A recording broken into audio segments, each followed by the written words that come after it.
So hello, আসসালামু আলাইকুম everyone. তো দেন আমাদের পাশের গ্রামে একটা মাহফিল হইতেছিল, তো এখানে আমি চলে আসলাম। এক মাস কতদিন সে হাসপাতালে ছিল, তার কৃত্রিম অক্সিজেন লোক দিছে, নাই দূর। তারপরে সে সোচে বেঁচে গেছে।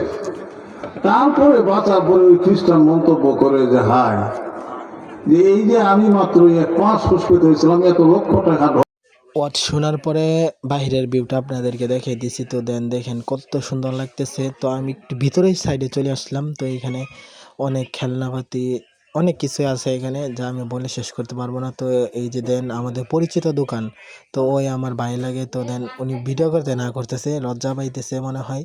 তো অনেক কিছু আছে বলার বাহিরে, আমি আপনাদেরকে কি থেকে কি বলবো। আপনারা যদি থাকতেন তাহলে বুঝতে পারতেন। তো দেন আমার বন্ধু বলতেছে পান খাওয়ার জন্য, তা পানের দোকানে আসলাম। আইসা এই যে দেখেন এত পরিমাণে সুন্দর পান, বলার বাহিরে কি বলবো ভাই, বলার বাহিরে। যদি আমার সাথে আমার বন্ধু মাশফিক থাকতো, আমি তারে 5টা পান খাওয়াইতাম বলার বাহিরে। মাশফিক আমার সাথে ছিল না।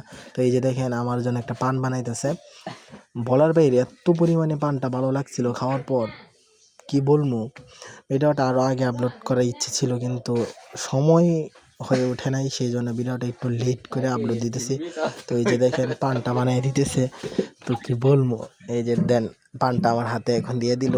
তো পানের দোকান থেকে চলে যাইতেছি সামনে।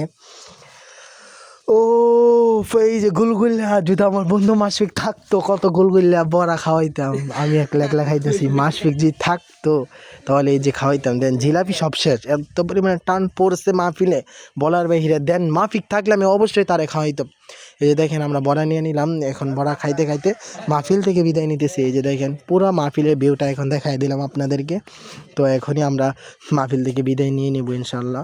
তো সবাই ভালো থাকবেন, সুস্থ থাকবেন, আমার জন্য দোয়া করবেন, আমি যেন অতি শীঘ্রই ফেসবুকে উঠে পড়তে পারি ইনশাআল্লাহ। তো এখন আপনাদের মাঝ থেকে বিদায় নিয়ে নেব। এই যে দেখেন এত পরিমাণে কুয়াশা, কি বলবো বলার বাহিরে, এত পরিমাণে কুয়াশা। তো এই কুয়াশার ভিতরে আমরা দেন বিদায় নিয়ে নিলাম মাহফিল থেকে। আল্লাহ হাফেজ।